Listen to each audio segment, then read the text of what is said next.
Committed to bringing you up-to-the-minute news and information on international and local maritime trade, this is Nimasa This Week. Hello and welcome. My name is Ireciola Doyle.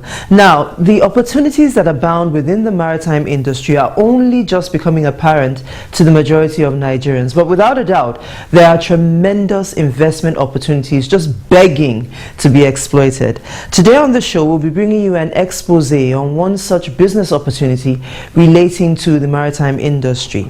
Have you ever heard of the term from waste to wealth? Well, this is one industry where it applies and is best exemplified in the ship recycling or shipbreaking practice. Our production consultant, Mr. Patrick Doyle, put together a special feature on the shipbreaking practice here in Nigeria and the role of Nimasa in all of it. There is no doubt that ships have a very impressive lifespan as far as modes of transportation go. Indeed, it can be said that ocean-going vessels are the most durable when compared to trucks, lorries, cars, and even aeroplanes. However durable though, there always comes a time in the life of a vessel when it is no longer viable to operate. Most vessels operating in Nigeria and indeed around the world were built no less than 40 years ago. Some of them have been in use since the 1950s and are coming to the terminal point as viable vessels of trade. The IMO, ever sensitive to issues such as this, decided to have a contingency plan for the scrapping of vessels coming to the end of their lifespan. Hong Kong Convention is basically on recycling of ships.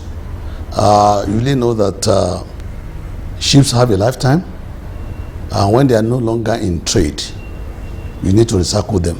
And that's the Hong Kong Convention came in 2009 to make sure that you have a safe and environmentally sound ships recycling. That's all about. Because you could discover that vessels are not like cars that you park at your yard. The owner of the vessels, if they are no longer in trade, you throw them in the water. And you are talking about two things. You are talking about the safety, the security, and the protection of the marine environment.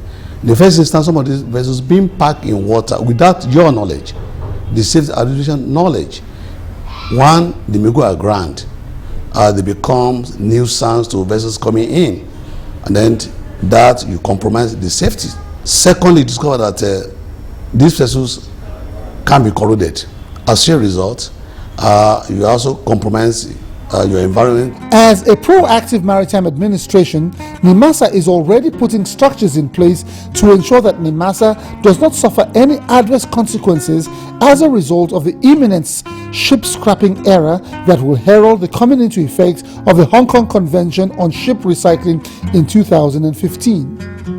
But first and foremost, the power given to Nimasa through the Nimasa Act 2010 Part 10 give us that power to actually look at what the Hong Kong Convention is all about. And secondly, when you look at the Section 382 Part 1 and 2 of Merchant Shipping Act 2007, all those give the Nimasa power to be proactive, to be sure that this thing is taken care of even before 2015. And this marine environment management has taken those Part 10 of Nimasa 2007 Act, and also the Shipping Act of 2007, Section 382, Part 1 and 2, coming in together, giving us that power to make sure that we can all have all these things and make sure that people are in line. Although the convention will be coming into force as from 2015, IMO has nonetheless issued a regime of regulations aimed at ensuring the safety of workers involved in shipbreaking and recycling, as well as the sustainability of the marine environment in the face of the potential threat unregulated shipbreaking may occasion. Nimasa appears to be ahead of the curve in this regard, as the agency has already set about monitoring shipbreaking activities and regulating the practice in Nigeria. Before 2015, that the IMO want to be enforced, you as a safety administration agency, you need to be proactive and put all those things in place before then. Because before you know it, 2015 will come in place, and as a result, you don't have anything on ground. And with the Marine Environment Management Department, we have put all this in place with the support from our DG. say, look, you have to do it, and then you have to get all those things. And more especially, discover that we have a lot in our hands by next year, because this is a single hull and double hull bottom will come in play by 2014. So you need to be proactive to make sure that people that have the single hull vessel, either they return it to the shipyard to convert to double bottom, or they have to recycle it and then get something else. In Nigeria now, especially in Lagos, we have so many indiscriminate dismantling of vessels by unapproved persons. So Nimasa is already sending staff around to check what is going on. So anyone that is recycling a vessel needs to come and know the requirements for it. And once they get it, we now insist on having approved plan for it. So no person is now allowed to go and indiscriminately dismantle any vessel. And right now, we are about having an awareness creation for everyone, because many of them do not know the right thing to do, because they have been doing it before this came into place. But now Nimasa is doing it, and we help to improve on it. In places like India, Pakistan and Bangladesh, shipbreaking is a very big and lucrative business. The scrapped steel from the vessels are usually recycled by steel mills and re-enter the market as steel billets and iron rods. Potential investors really need to come into ship recycling because it's a very viable business. One, there are so many materials in the ship that can be reused, which they all use. Maybe there's a lot of steel that is used for the building a ship. So we know the value of steel now. Many steel companies use steel to do whatever they need to do. So they resell. So it's very viable. If I will not be able to break it down, but the fact is that since many people are into it, it shows that it's very viable. But now when those that understand the business very well come into it and do it properly, I'm sure that they will get more profits than those that are just indiscriminately scrapping it.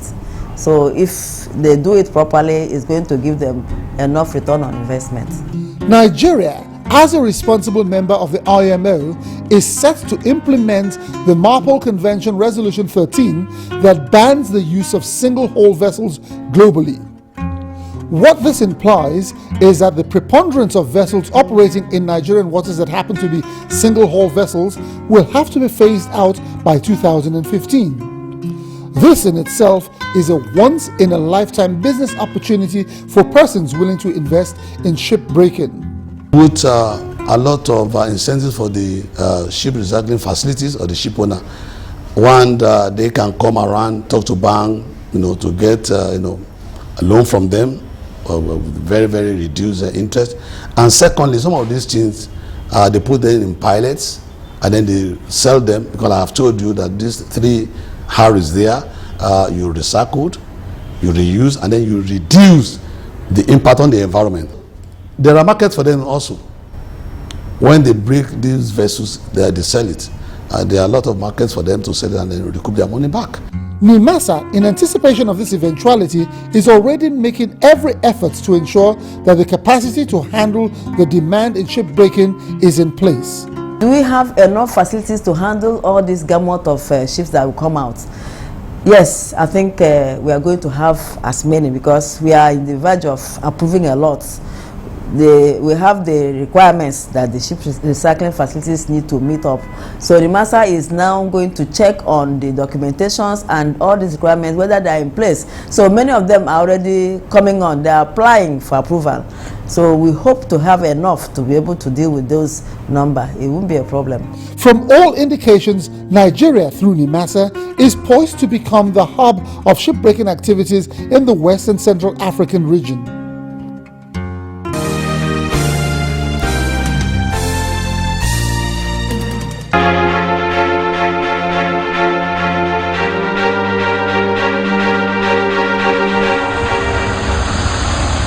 This week, we went trawling on the Nimasa website to look for what we refer to as frequently asked questions, so that we may respond to them, and by so doing, bring you, the viewer, or allow you, the viewer, to become better acquainted with the agency.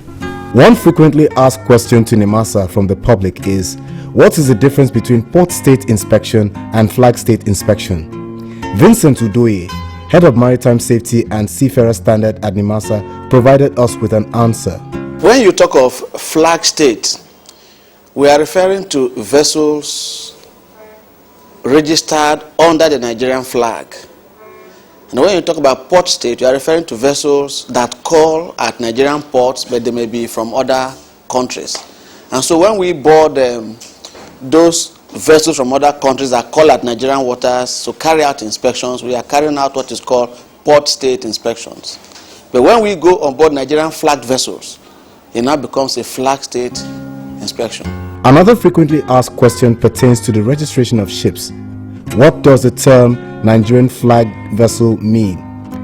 Captain Ezekiel Bala Agaba, Nimasa's Executive Director on Maritime Safety and Shipping Development, answered that question for us. Flagging is like identity of a vessel. Then a vessel that carries a Nigerian flag is like part of the territory of the country. Anything that happens on board is attributed to the country. So we also need to put a system in place to make sure that all our flag vessels are tracked and things, regulations are properly followed.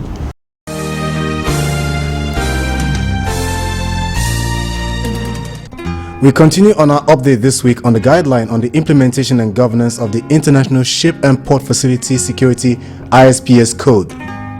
Every port facility shall designate and appoint a Port Facility Security Officer whose job is to ensure the administration and implementation of the ISPS Code for the port facility. The duties of the Port Facility Security Officer shall include 1. Conducting an initial comprehensive security survey of the port facility, taking into account the relevant port facility security assessments. 2. Ensuring the development and maintenance of the port facility security plan. 3. Implementing and exercising the port facility security plan. 4. Undertaking regular security inspections of the port facility to ensure the continuation of appropriate security plan. 5. Recommending and incorporating as appropriate modification to the port facility security plan in order to correct deficiencies and to update the plan to take into account relevant changes to the port facility. 6. Enhancing security awareness and vigilance of the port facility personnel. 7. Ensuring adequate training has been provided to personnel responsible for the security of the port facility. 8. Reporting to the relevant authorities and maintaining record of occurrences which threaten the security of the port facility. 9. Coordinating implementation of the port facility security plan with appropriate company and ship security officers. 10. Coordinating with security services as appropriate. 11. Ensuring that the standards for the personnel responsible for security of the port facility are met. 12. Ensuring that security equipment is properly operated, tested, calibrated, and maintained, if any. 13. Assisting ship security officers in confirming the identity of those seeking to board the ship when requested. Join us next week as we continue to update you on the ISPS code and the responsibilities of Nimasa as the designated authority in subsequent episodes of the program. For more information, visit www.nimasa.gov.ng.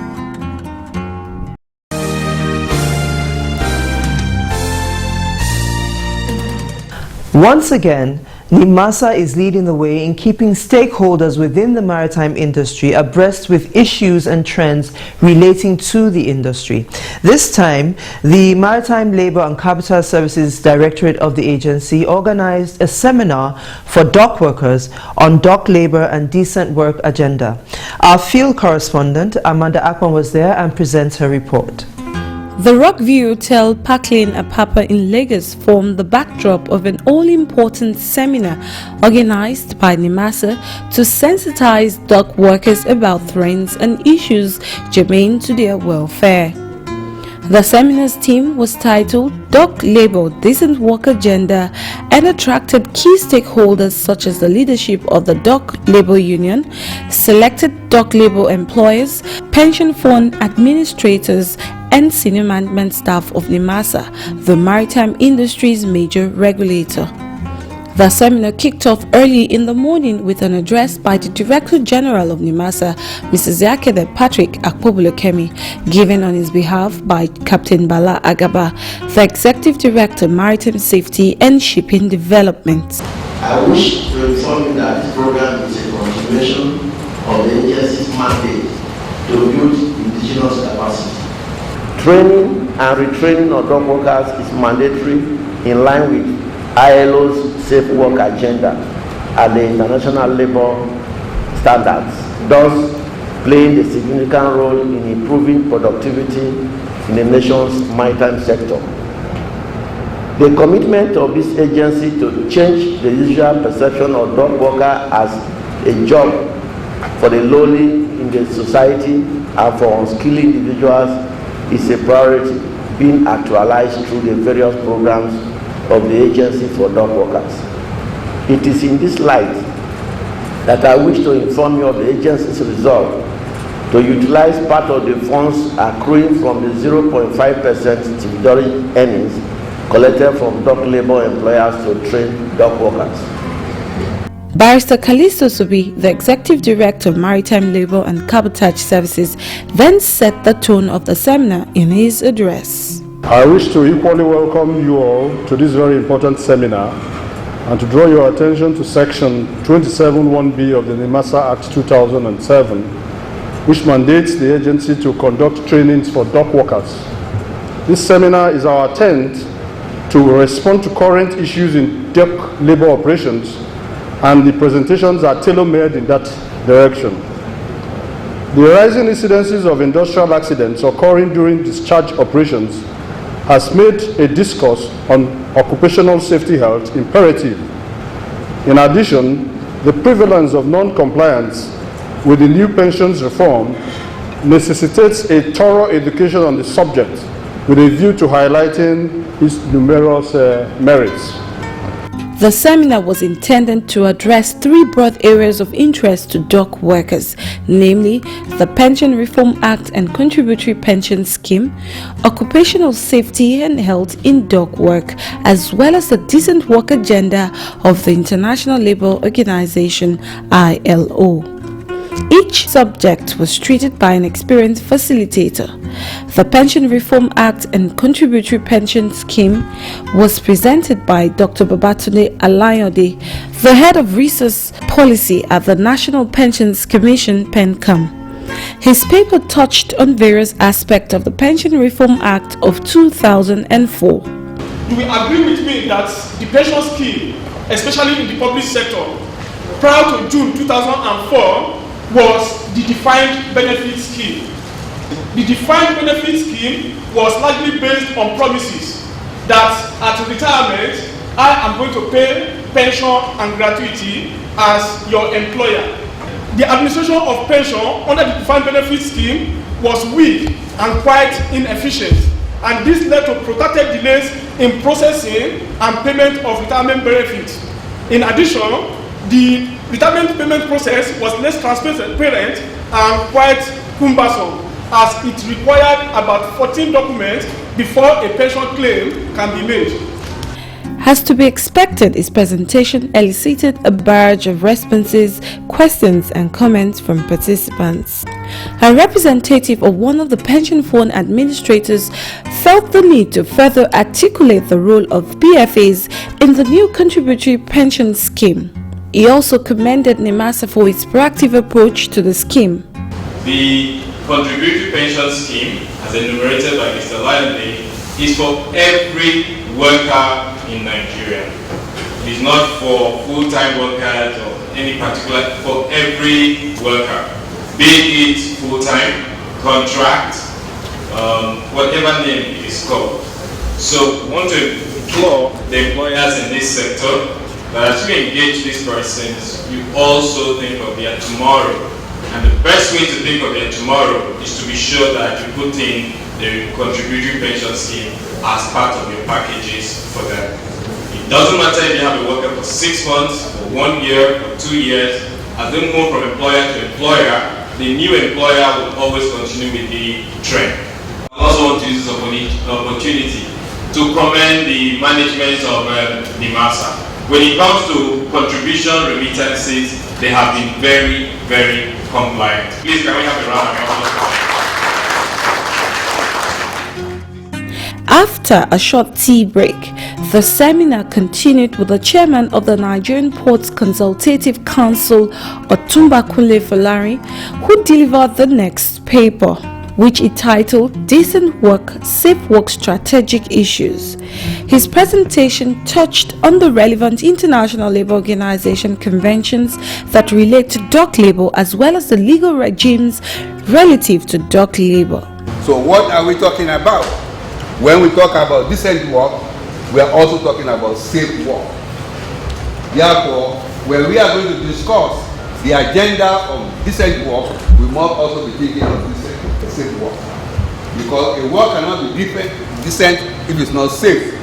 And when a job is decent and is safe, then we are talking about a conducive environment for workers.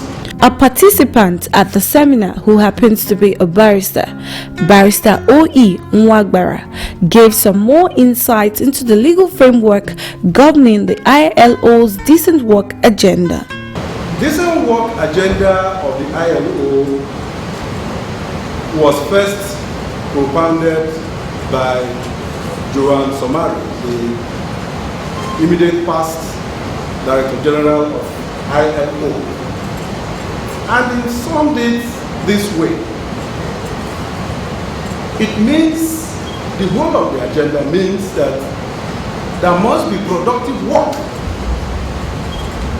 And if we relate it to the port industry, to the dock labor,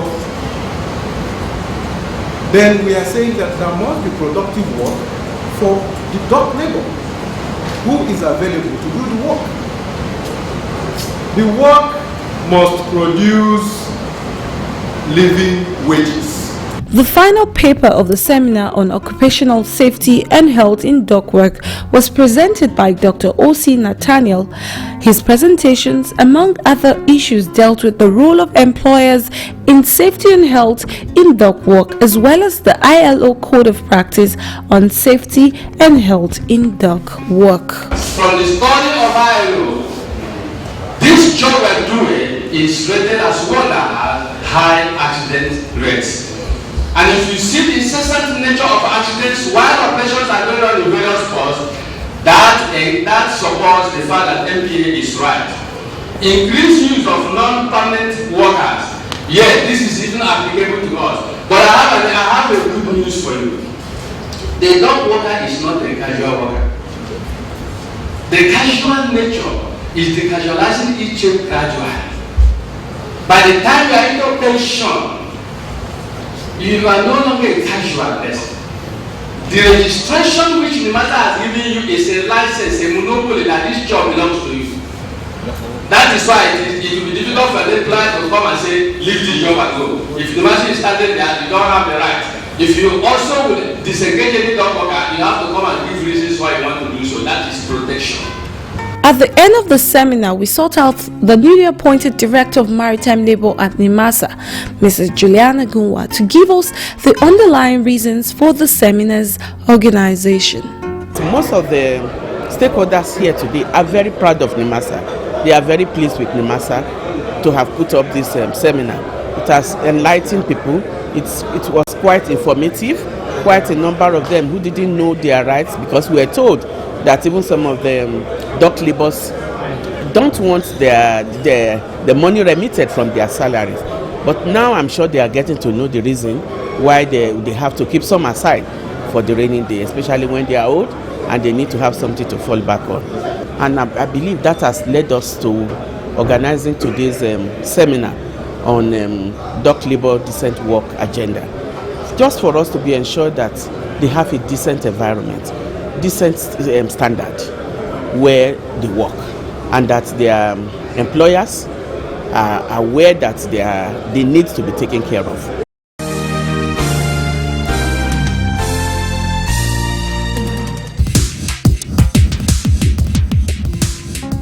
I promised Nigerians, and particularly the government led by His Excellency President Goodluck Ebele Jonathan, that I'm going to surprise everybody. I'm going to fight piracy and bring piracy to a zero level. I'm going to fight oil theft, illegal bunkering, and bring it to a zero level. I'm going to improve on the safety conditions. I've also promised that the environmental issues are paramount in this administration that I will not play with. I've also promised that we are going to increase the revenue that is accruable to government. I've also promised that we are going to employ thousands of our people, leveraging on the cabotage regime.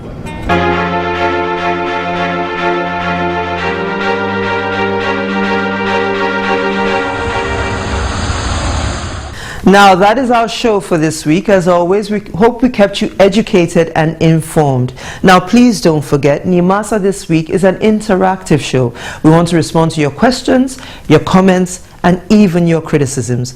All you need to do is send an email to the address currently showing on your screen. Now, I'm going to be here same time, same station next week. Until then, we're wishing you smooth sailing and bon voyage. And to all our Muslim brothers and sisters out there, from all of us here at the Nimasa This Week studios, we're saying Barakanku da Sallah.